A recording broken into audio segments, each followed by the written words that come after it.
The Sons of Antiquity present The Hot Take Show. Today's episode, Chick Flicks. Hello everyone, welcome back to The Hot Take Show. I'm your host Dan, and I'm joined in the studio by my co-host Evan. How's it going? Now that Halloween has come and gone, and Mariah Carey has come out of hibernation to feast on the living, that means it's officially the holiday season, which means it's also time for non-stop marathons of holiday chick flicks. There are basically two kinds of chick flicks: Hallmark movies and regular romantic movies. We call them chick flicks because most of the enthusiastic viewers of these movies are women, though often unhappy men are dragged along to watch.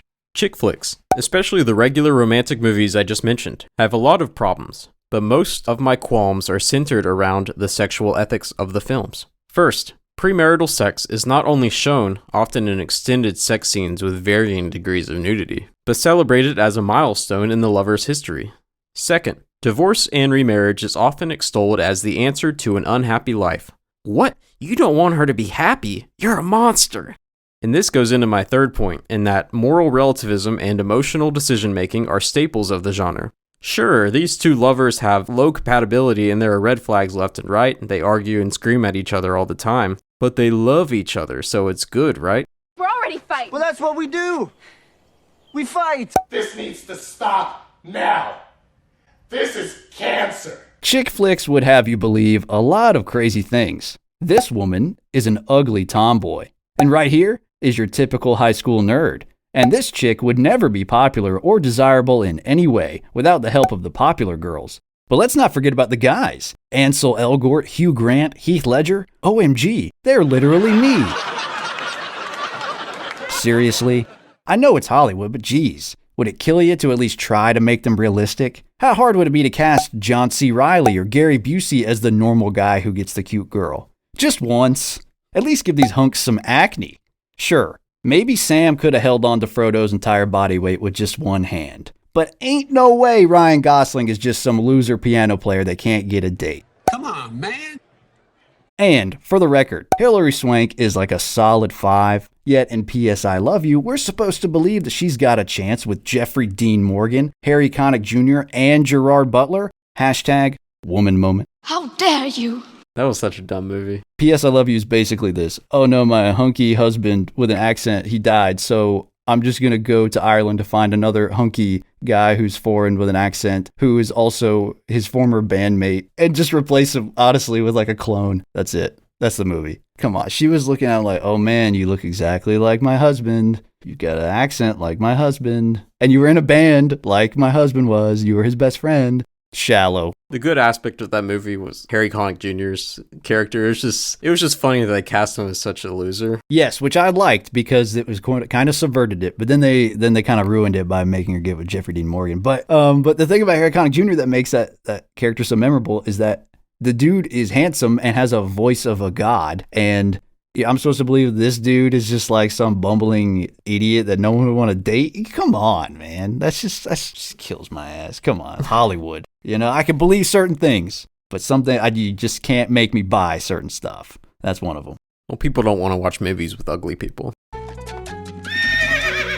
Now on to our second category. Hallmark movies are cheesy, but if you think about it, in a weird way, they're kind of based. Oftentimes, independent women come to submit to a Chad husband. And there's also often a weird obsession with monarchy. From my viewing experience, over half of them involve a prince or some royal family member. And there are usually no premarital relations, beyond kisses. Hey man, that's not cool. Predictability is the main flaw of Hallmark movies. Within 10 minutes, you know exactly how the movie is going to go. A woman is unhappy. She has an untimely encounter with a new man, and they usually get off to a bad start. They are forced to be together due to circumstances. They slowly get closer until romance is on the table. There is a dramatic event which causes a rift between them and a decision moment. And then there is an equally dramatic reconciliation, and they live happily ever after. Hallmark has a formula, and they're sticking with it.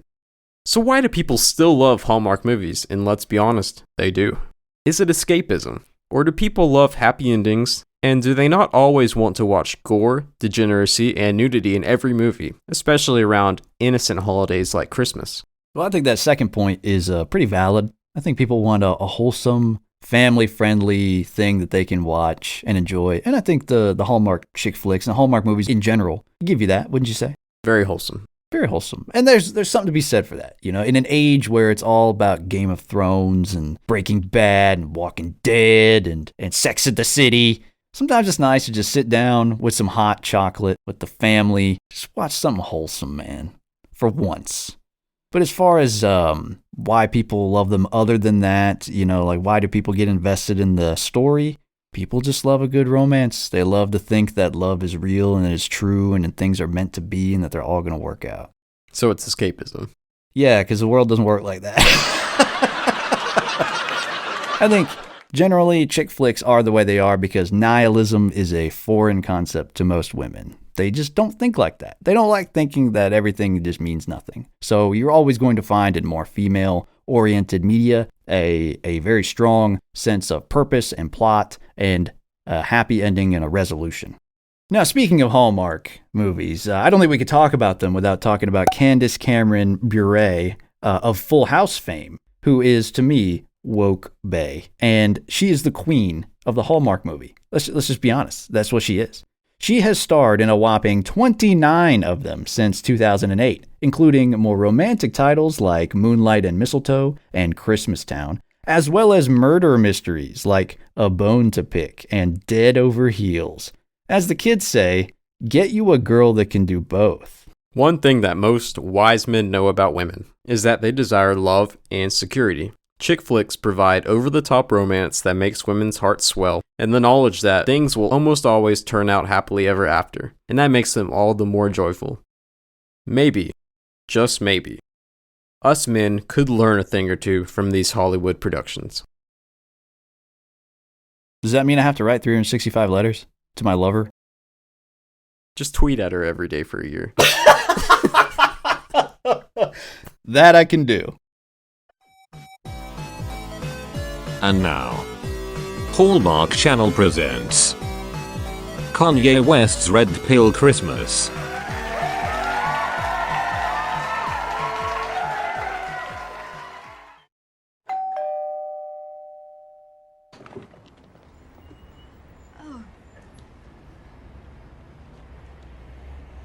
It's carol singers. Give him a quid and tell him to bugger off.